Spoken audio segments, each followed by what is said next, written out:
If you work in university maintenance, Granger considers you an MVP because your playbook ensures your arena is always ready for tip-off. And Granger is your trusted partner, offering the products you need all in one place, from HVAC and plumbing supplies to lighting and more.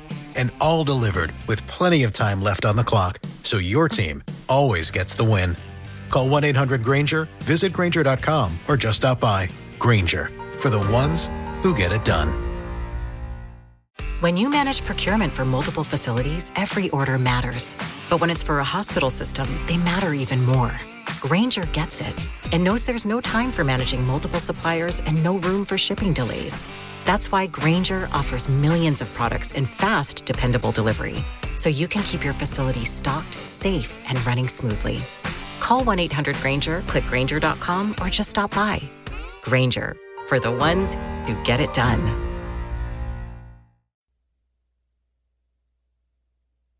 Ladies and gentlemen, thank you for listening. Thank you for downloading. And thank you for subscribing to the latest edition of the 12 Kyle podcast. I'm 12 Kyle. Check this out. On this episode, what we're going to do is we're going back. What I want to talk about is early player-friendly gadgets. Now, before I start, I listen, I know what you're thinking. You're thinking, 12 Kyle, you've never been a player. Oh, wait. No, you've been a player, 12 Kyle, but the last time that you were a player, Bill Clinton was in office. The last time that you were a player, Tupac was still alive. The last time that you were a player, 12 Kyle, the Dallas Cowboys were relevant in football. All this is true, but I do know about being a player. More specifically, I know that some of the earlier gadgets that we used really enhanced our ability to be players. Now, let me let you know a little secret, particularly for those of you who are somewhat younger than me. We didn't always have cell phones, right? Before technology exploded over the last 20 years, we pretty much use other player-friendly gadgets to Mac. And what I mean by Mac is you had to Mac. You had to spit game. You had to come correct with the ladies. Now, here's a myth. I mentioned cell phones, but here's a huge myth. The myth is that cell phones are helpful. Wrong. They are not. Cell phones aren't helpful when it comes to being a Mac or a player. And I'm going to tell you why. Because cell phones contain everything. And they are the easiest means of communication. So if you're a player, honestly, a cell phone's not player friendly. But, you know, if you were looking to Mac somebody, you had other means of Macking.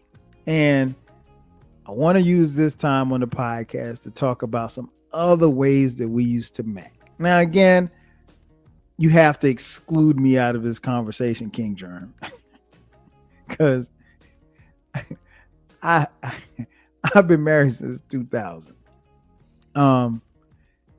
But we do have other ways that we used to Mac. For example, one of the early player-friendly gadgets was the record player. Don't laugh. Kids call it vinyl now. But the record player was the thing back in the day. And I'm going to tell you why, Baylor. It's because the record player slowed everything down, right? Here's the scenario. You could invite a young lady over and just play records. I know my man Eclectic still does that to this day. He plays all of the oldies. But yeah, it's you didn't have to play the radio. Because technically, I mean, unless the Quiet Storm was on, it's not romantic. Shout out to the Quiet Storm. And if you don't know about the Quiet Storm, ask somebody older than you. Ask your parents, ask your grandparents about the Quiet Storm. While you're asking them, ask about their record collection. I will subscribe that anybody that came through in the 60s, 70s, and 80s had an extensive record collection. And the reason being is that, you had to listen to music, and there was no other means to listen to music other than, you guessed it, the 8-track. But you could only listen to the 8-track in the car. Let me take that back. You could also listen to cassette tapes, but the record player was so much better. But everybody had a record collection. It's crazy because like now when I go home to my hometown of Florence, South Carolina, and I go to my mom's house, like I'll go through some of her records. Like the last time I was at the crib, I literally spent about an hour just going through records. I mean, I don't have a vinyl player. My sons do, but I have nothing to play it on. So there was no need for me to, bring any records home. Although I did want to find my 12-inch single of Push It by Salt and Pepper, if for no other reason, because it had a dope album cover. Shout out to the leather jackets. But everybody had, dope record collections because, again, particularly if your dad or your uncle, fellas, was a Mac in the 70s and 80s, he had to have music to play when the ladies came over. Or if you had card parties at your crib, you still had to have a dope record collection. So check around, check with your folks, check with your aunts and uncles, your parents, grandparents, anybody older than you that came up in the 60s, the 70s, and the 80s. They were, let me rephrase that these people that were adults, because I came up in the 80s, but I wasn't an adult in the 80s, right? If you came up and was an adult in the 60s, 70s, or 80s, you had a dope record collection. If you had a dope record collection, you probably had groups like the Isley Brothers or Earth, Wind, and Fire or the Commodores or Marvin Gaye, Stevie Wonder, Aretha Franklin. I mean, the list goes on and on. Who knows? You might have had some Journey in there. I don't know. Hall & Oates, Billy Joel. The people that I know that had extensive record collections, I mean, like they had like my uncle. I mean, his record collection was crazy. He was the one who actually got me into music the way that I kind of fell in love with music. And this was before hip hop, because again, I was born in 72, right? So I didn't have access to rap, hip hop. Well, it wasn't hip hop back then, but rap didn't come around or come to me until like 84, 85. So before then, I was definitely getting down with R&B. So yeah. But yeah, ask your folks.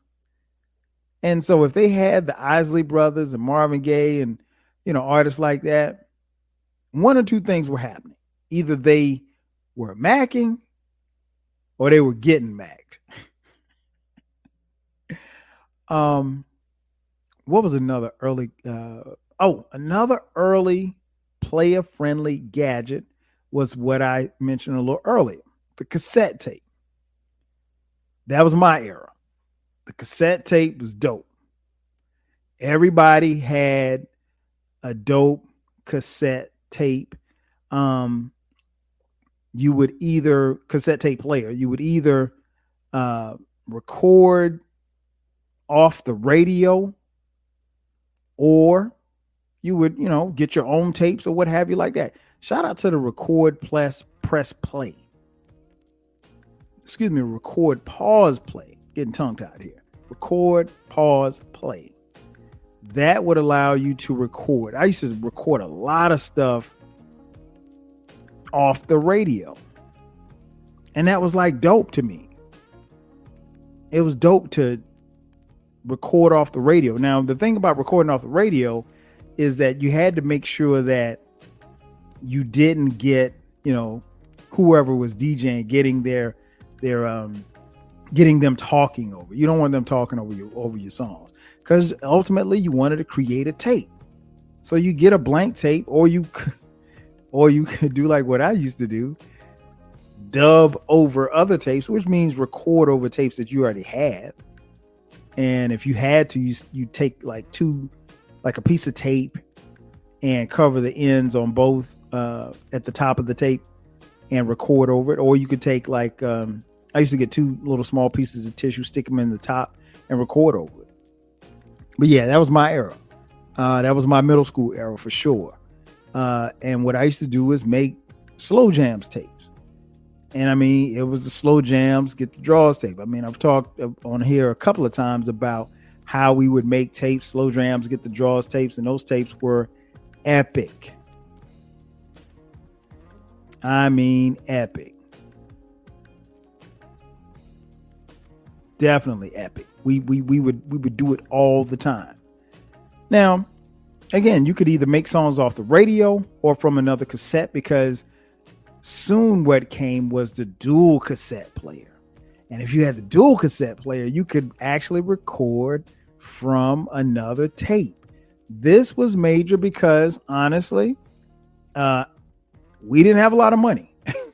So, given the fact we didn't have a lot of money, we would put a tape in. You put like a blank tape or a tape that you were trying to record, and you would put that in the cassette deck, and then on the other deck, you would put the master copy, if you will, and you would record it from the master copy to your blank or the new tape that you were trying to make, and that was dope.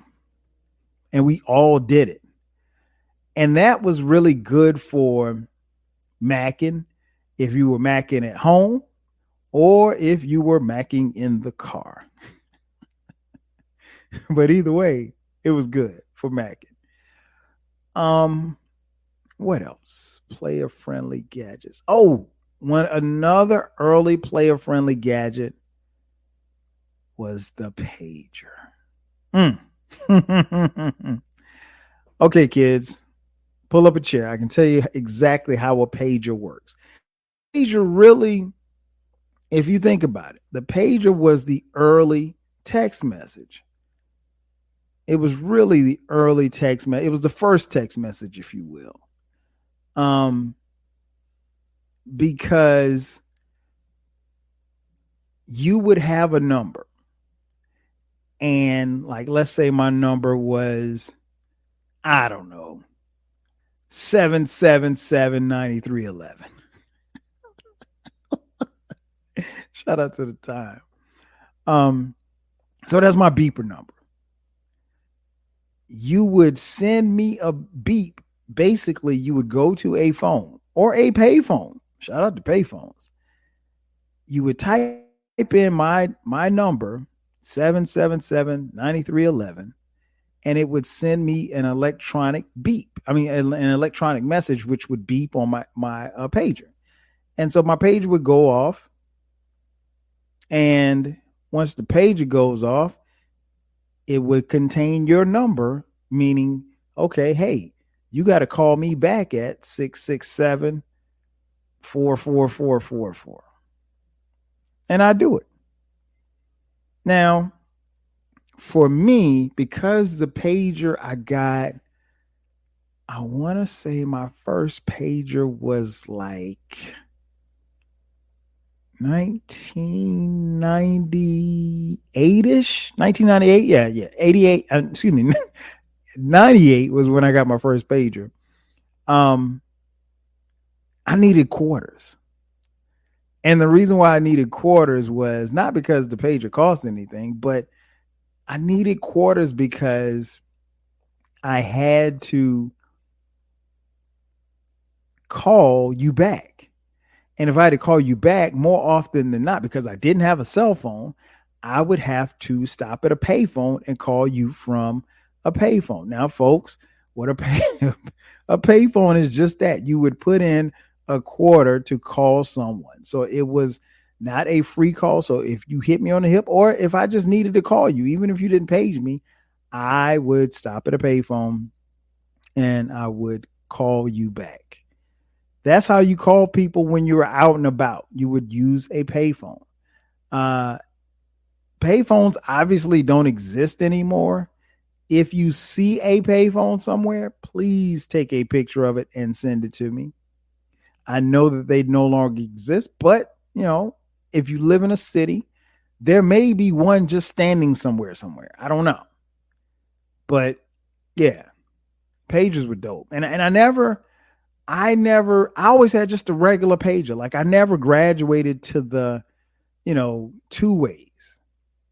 Shout out to the two-way pages. I mean, because that was like the real first text message mechanism. But because you could actually, now it was big, but you could actually type on it and you could type messages. I never graduated to that. Like I really went from the regular single pager to a cell phone. And, and even my early cell phone days, I didn't really text. And you really couldn't text because, like, why would you want to text somebody? If you text somebody, it would be, you'd have to literally spell out every single word. So it just wasn't worth it. So, yeah, the pagers were so dope. But yeah, fellas, back then, you didn't give a woman your phone number. You gave her your pager number. Macking at its best. Another early player-friendly gadget was the answering machine. Great memories. The answering machine was just that. It was a machine that you could leave a recording for someone when someone called you, they could hear your voice, your recording saying, "Hey, this is 12 Kyle. I'm not in right now. Leave a message." Leave a message at the beep.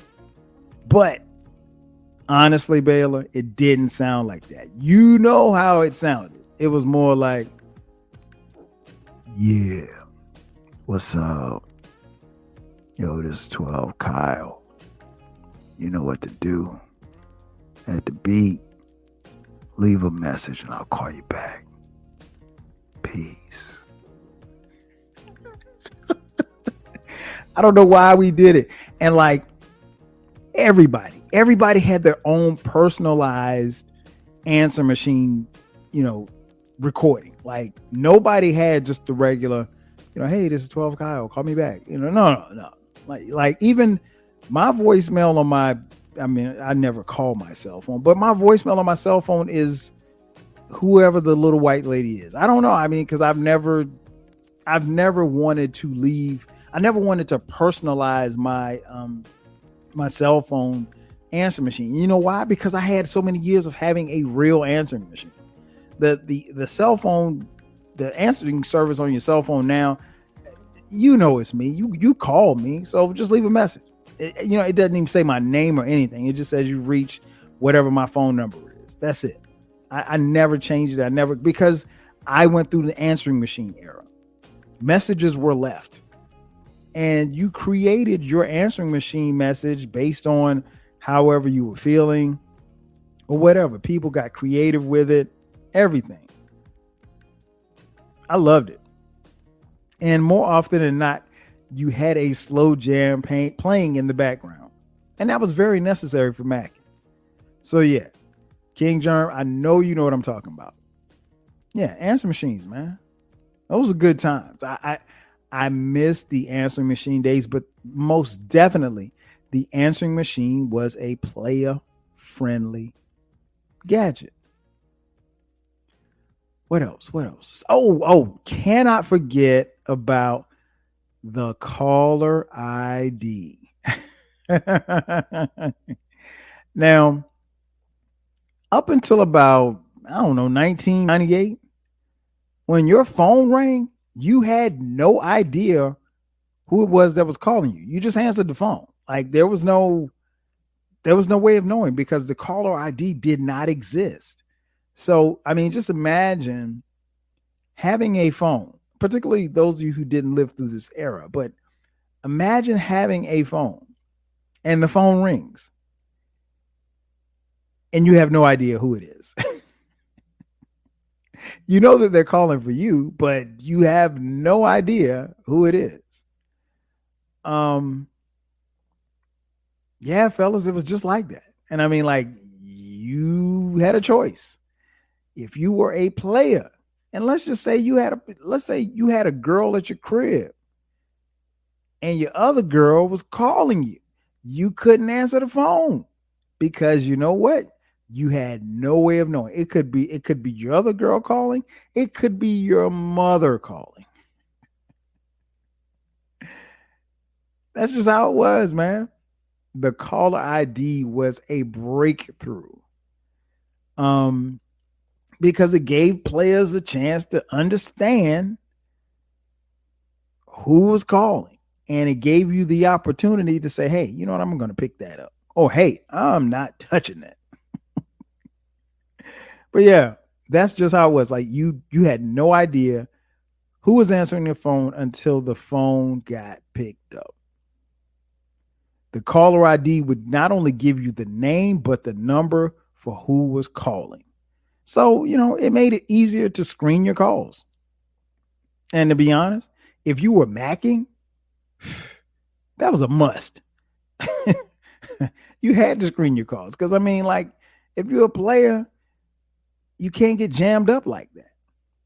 Now, of course, that did lead into the technology of the cell phone, but, that probably was one of the last early, player-friendly gadgets. Because, the motto, technology ain't player-friendly. It's not. It's never been player-friendly. All players should know that. Technology ain't player-friendly. What else? The blank CD. The blank CD was an early player-friendly gadget because I'm going to tell you why. And Eclectic can attest to this. It's the original playlist. Like, we didn't have Apple Podcasts and Spotify and Tidal and all of this stuff like that. We didn't have all of that. So the blank CD was the original playlist. It was the graduated version of the cassette tape. It was it went from being the slow jams get the draws tape to the slow jams CD that you had in your hand. It was the joint that you used to Mac.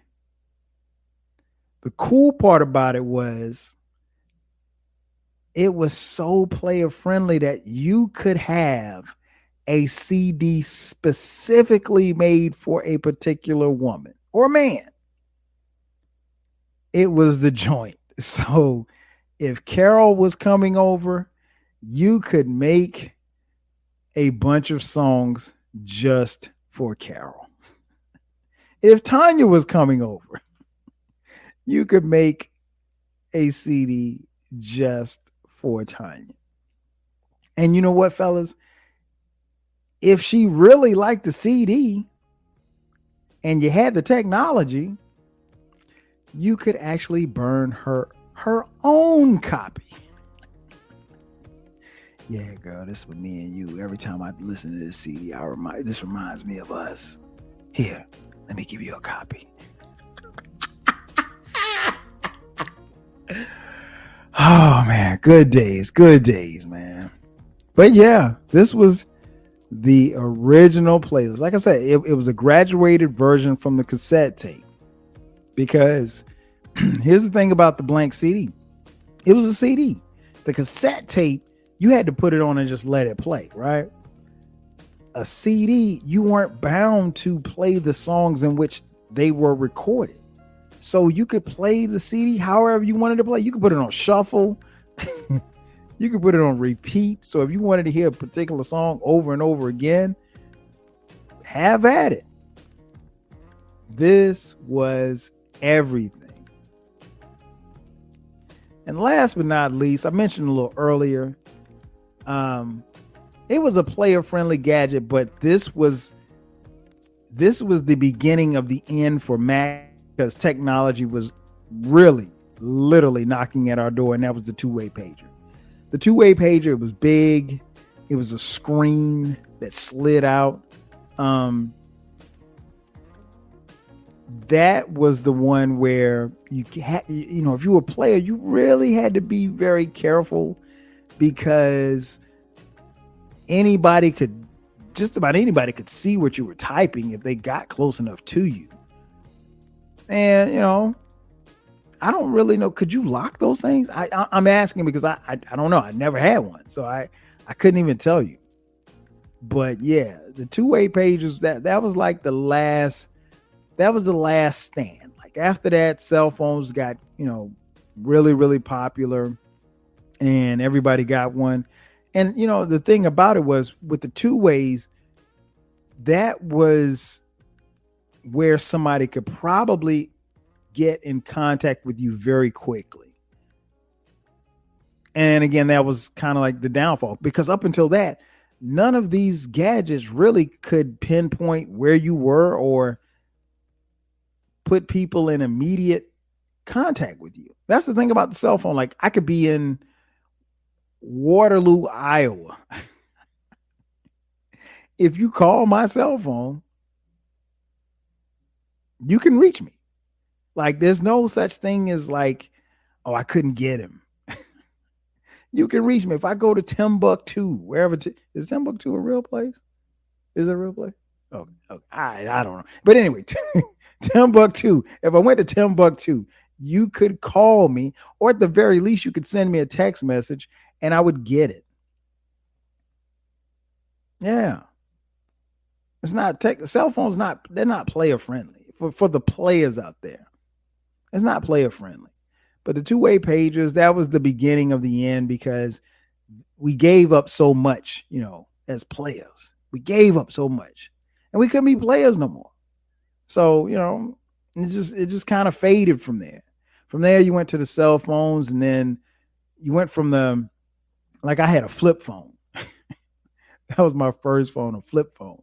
And then after that, I went from the flip phone, and when I went from the flip phone to the BlackBerry, and when I got the BlackBerry, I think just about all of the phones were moving toward that where they had all of the they basically had a keyboard, which is what the two-way was. The two-way had a keyboard, but the cell phones, they had the full keyboard or full or keyboard capacity.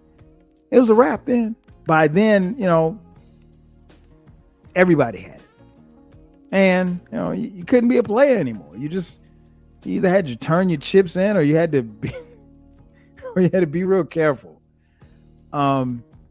But yeah, I just wanted to get on here and just tell you guys about that time. It was a great era, particularly for those of you who, if you didn't see it or you weren't here for it, it was a great time.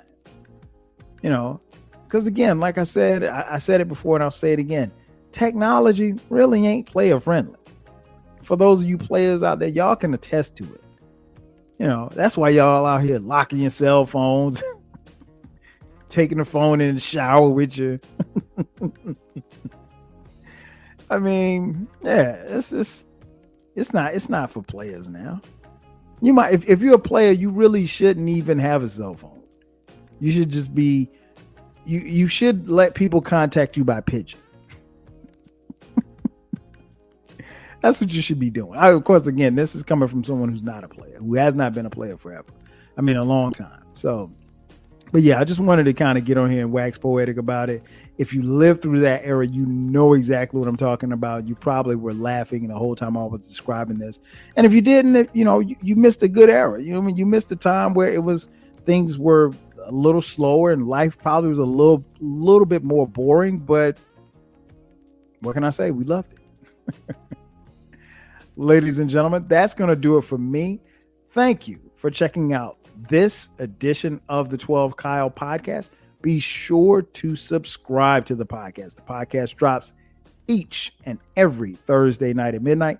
And from time to time this year, we will drop bonus episodes on Sundays at midnight. Be sure to also subscribe to the YouTube channel to catch the videos. That's going to do it for me. Again, I'm your boy 12 Kyle. I'll catch you guys next time. 5,000.